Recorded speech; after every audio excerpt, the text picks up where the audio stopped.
আপনি সামান্য কিছু সম্পদের মালিক হইলে এখান থেকে জাকাত দিতে হবে, শরীয়ত কিন্তু এটা বলে নাই। একটা স্ট্যান্ডার্ড আছে, এই মানে গেলে দিবেন। সেটা কত? সেটা গোল্ড আর সিলভার দিয়ে রাসূল সাল্লাল্লাহু আলাইহি ওয়াসাল্লাম দিয়েছেন। তো এখন আপনি কোনটা ধরে দিবেন? কেউ বলে গোল্ড দিব, কেউ বলে রূপা দিব। এখন আমি কি বলি? আমি আপনাদেরকে সাজেস্ট করবো আপনারা রূপারটা ধরবেন।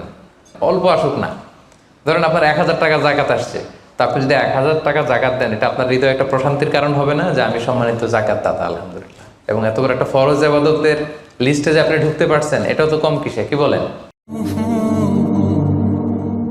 জাকাত ফরজ হওয়ার শর্ত আছে, এই শর্তগুলো আমরা শুনব। 5টা শর্ত। প্রাইমারি শর্ত হচ্ছে নেসাব পরিমাণ সম্পদের মালিক হওয়া, আর এটা হাওলানিল হাওল, 1 বছর থাকা। এগুলো হচ্ছে প্রাইমারি শর্ত। আরও 3টা সেকেন্ডারি শর্ত হচ্ছে আল মিলকিয়া, পূর্ণ ওনারশিপ থাকা, আর জিয়াদা, এটা আপনার অতিরিক্ত টাকা এটা হওয়া, আর হচ্ছে আদামুদ্দুয়ুন, ঋণ না থাকা। এই 5টা শর্ত আমি ব্যাখ্যা করলে আপনি বুঝবেন। 1 নম্বর হচ্ছে নিসাব পরিমাণ সম্পদের মালিক হওয়া। আপনি সামান্য কিছু সম্পদের মালিক হইলে এখান থেকে জাকাত দিতে হবে, শরীয়ত কিন্তু এটা বলে নাই। সুবহানাল্লাহ। আপনি জাকাতের নিয়ম শুনলে দেখবেন যে ইসলাম কতটা ব্যালেন্সড। একটা থ্রেশহোল্ড আছে, একটা স্ট্যান্ডার্ড আছে, এই মানে গেলে দিবেন। সেটা কত? সেটা গোল্ড আর সিলভার দিয়ে রাসূল সাল্লাল্লাহু আলাইহি ওয়াসাল্লাম দিয়েছেন। কারণ তখন গোল্ড আর সিলভারের কয়েন ছিল, মুদ্রা ছিল। আগে কিন্তু সোনা আর রূপা দিয়েই মুদ্রা বানানো হতো, পরে এটা পেপার মানি শুরু হয়েছে, কাগজের টাকা। তো একটা হচ্ছে দিনার আর একটা দিরহাম। তো রাসূল সাল্লাল্লাহু আলাইহি ওয়াসাল্লাম যে থ্রেশহোল্ড বেঁধে দিয়েছেন সেটা হচ্ছে 7.5 তোলা স্বর্ণ বা 52.5 তোলা রূপা। আই রিপিট, এটা সবাই জানেন আশা করি, যে 7.5 তোলা স্বর্ণ আর 52.5 তোলা রূপা। আধুনিক সময়ে গ্রাম দিয়ে দোকানদাররা হিসাব করে, তো গ্রাম দিয়ে যদি আপনি বুঝেন তাহলে 85 গ্রাম স্বর্ণ অথবা 595 গ্রাম রূপা, এটা হচ্ছে থ্রেশহোল্ড নিসাব, অথবা এর সমপরিমাণ অর্থ, ক্যাশ টাকা যদি আপনার কাছে থাকে, তাহলে আপনি নিসাবের মালিক হয়েছেন। যেদিন আপনি এই নিসাবের মালিক হবেন, ওই দিনটা আপনি ডায়েরিতে টুকে রাখবেন। কারণ এটা যদি 1 বছর আপনার কাছে এরকম থাকে, 1 বছর পরে যে আপনি জাকাত দিবেন, কিভাবে দিবেন আমি সামনে বলবো। তো এই নেসাব নিয়ে একটা প্রবলেম আছে। প্রবলেমটা হচ্ছে 7.5 তোলা স্বর্ণ আর 52.5 তোলা রূপার দাম কিন্তু এক না। 52.5 তোলা রূপার দাম খুব কম, আর 7.5 তোলা স্বর্ণের দাম অনেক বেশি। এটা হইল একটাই কম আর একটা বেশি। ঘটনা হচ্ছে রাসূল সাল্লাল্লাহু আলাইহি ওয়াসাল্লাম যখন এই থ্রেশহোল্ডটা বেঁধে দিয়েছিলেন নিসাবটা, তখন দুইটার মান সমান ছিল। তখন 7.5 তোলা স্বর্ণ দিয়ে 52.5 তোলার মতো রূপা পাওয়া যেত, অথবা কেউ 52.5 তোলা রূপা বিক্রি করলে 7.5 তোলা স্বর্ণ পেত। কিন্তু পরে সিলভার ফল করতে শুরু করলো, ফল করতে করতে আজকে এই অবস্থা। গোল্ড আবার খুব একটা ফল করে নাই, ফলে গোল্ডের স্টেবিলিটিটা এখনো রয়ে গিয়েছে। তো এখন আপনি কোনটা ধরে দিবেন জাকাতটা?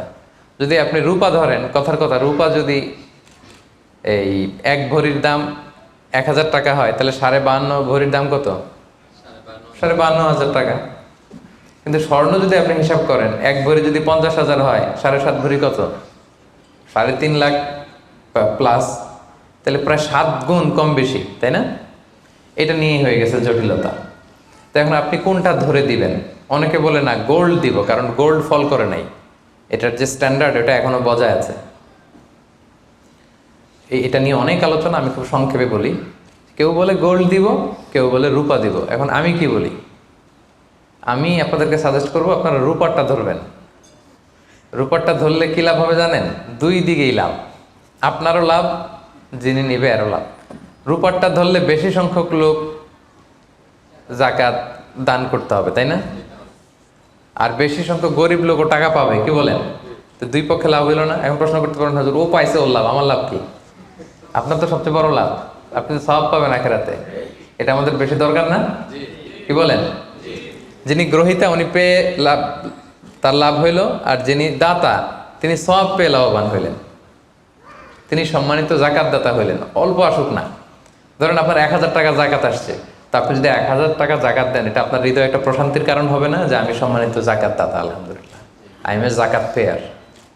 এবং এত বড় একটা ফরজ ইবাদতের লিস্টে যে আপনি ঢুকতে পারছেন, এটাও তো কম কিসে, কি বলেন? এজন্য স্বর্ণেরটা না ধরে রূপারটা ধরবেন। আপনাদের যে টাকা পয়সা, আপনাদের তো হীরা দিয়ে করা দরকার আপনাদের নেশা। এনিওয়ে, তো এজন্য আপনারা রূপারটা ধরবেন, তাহলে লোকজন উপকৃত হবে বেশি, সম্মানিত ভাই এবং বোনেরা। তাহলে 5টা শর্তের প্রথমটা তো বুঝে গেছেন, নিসাব। কি বলেন? নিসাব বুঝে গেছেন না? 2 নম্বর শর্ত হচ্ছে শুধু এই নেশাব পরিমাণ সম্পদের মালিক হইলেই হবে না ভাইরা, এটাকে হাল আনিল হাউল বলে, মানে 1 বছর আপনার কাছে থাকতে হবে। দেখেন ইসলাম কতটা ভারসাম্যপূর্ণ। কিছু টাকা আপনার কাছে থাকলে এই জাকাত দাও না, এটা 1 বছর থাকতে হবে। যদি দেখা যায় যে আপনার সব খরচ শেষে 1 বছর এই টাকাটা আপনার কাছে অলস পড়ে আছে, তাহলে বোঝা গেল যে আপনি সম্পদশালী এবং আপনার অর্থের একটা স্টেবিলিটি আছে। কি বলেন? তাহলে আপনি নেশাব পরিমাণ সম্পদের মালিক হলেন এবং 1 বছর যদি থাকে, 1 বছর শেষে আপনি জাকাত দিবেন। এই বছরটা কিন্তু সৌর বছর না, সোলার ইয়ারে হিসাব করলে হবে না, এটা লুনার ইয়ারে, চান্দ্র বৎসরে। খেয়াল রাখতে হবে, সৌর বছর জানুয়ারি ফেব্রুয়ারি মাসের যে হিসাবটা, এটা 365 দিনে 1 বছর। কিন্তু যেটা লুনার ইয়ার, চন্দ্র বছর, এটা কতদিন 1 বছর কে জানে? কেউ জানেন না? 300 হ্যাঁ 354 দিন, রাইট। 354 দিন, সামান্য কিছু সময়। তো 11 দিনের কিন্তু এখানে ডিফারেন্স আছে, 11 দিনের ডিফারেন্স আছে।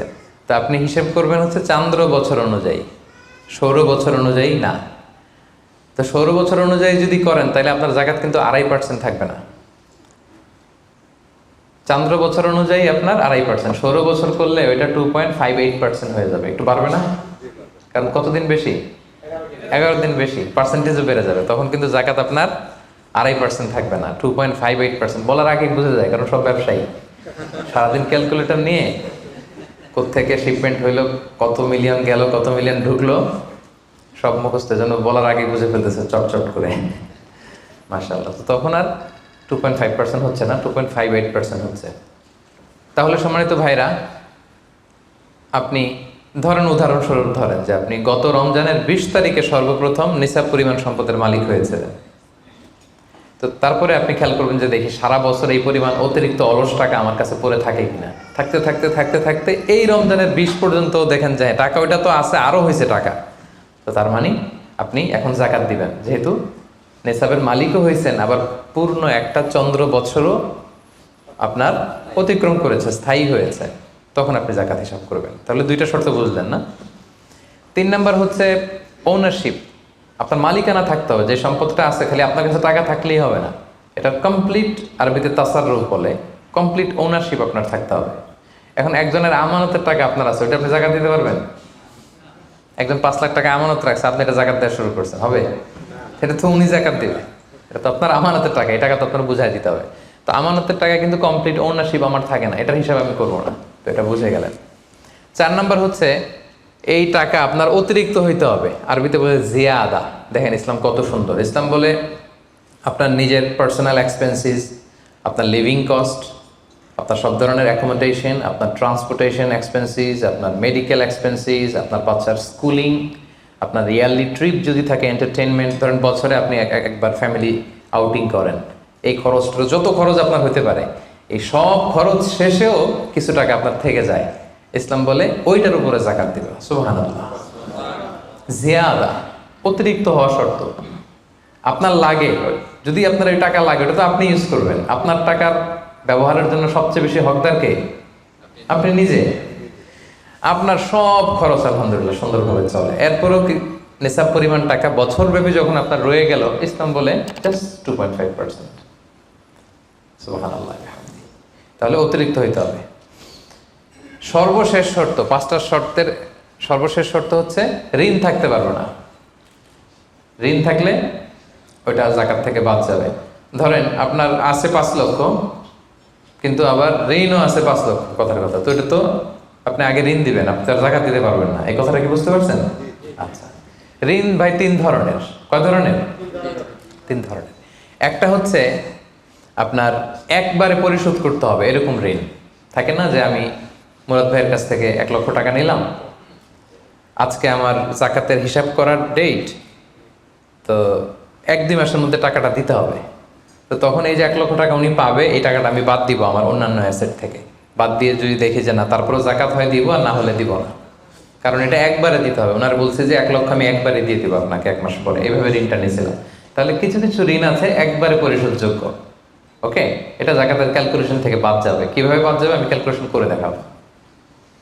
ঋণের দ্বিতীয় প্রকার হচ্ছে ইনস্টলমেন্টের কিছু ঋণ আছে, কিস্তিতে দেয়া লাগে। লেটস সে আমি 1 কোটি টাকা দিয়ে একটা গাড়ি কিনেছি, BMW গাড়ি, বা 50 লক্ষ টাকা দিয়ে আমি একটা হুন্ডা গাড়ি কিনেছি, 50 লক্ষ টাকা।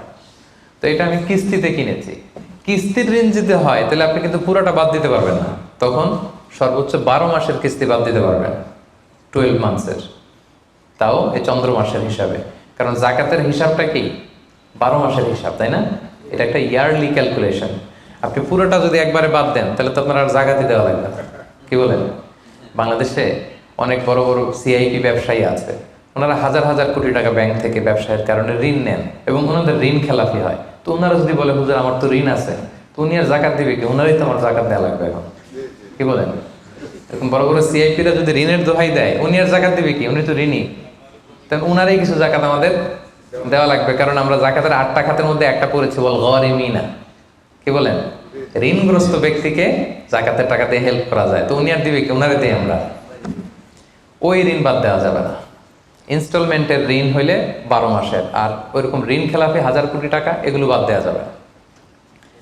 3 নাম্বার ঋণ হচ্ছে লাক্সারি পণ্য কিনতে যে ঋণ হয়, এই ঋণ জাকাত থেকে বাদ দেওয়া যাবে না।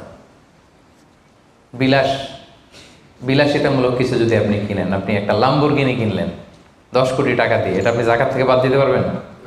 পারবেন না। তাহলে লাক্সারি আইটেমের যে ঋণ, এটা বাদ দেওয়া যায় না। তাহলে ঋণের ব্যাপারটা পুরোপুরি বুঝে গেছেন না? এই 5টা শর্ত যদি থাকে আপনার মধ্যে পাওয়া যায়, অর্থাৎ আল্লাহ তালা আপনাকে একটা নিসাব পরিমাণ সম্পদের মালিক বানিয়েছেন, এটা আল্লাহ তালা পুরো 1 বছর আপনার এই পরিমাণ টাকা আপনার মধ্যে স্টেবল ছিল এবং এটার পূর্ণ ওনারশিপ আপনার আছে, এবং এটা আপনার সব খরচের অতিরিক্ত, এবং সবশেষে এটা আপনার ঋণের বাইরে, ওই সম্পদ থেকে আল্লাহ তালা আপনাকে জাকাত দিতে বলেছেন। তাহলে জাকাতের শর্ত সবার clear? Be a part of our vision. Do listen and share the khair.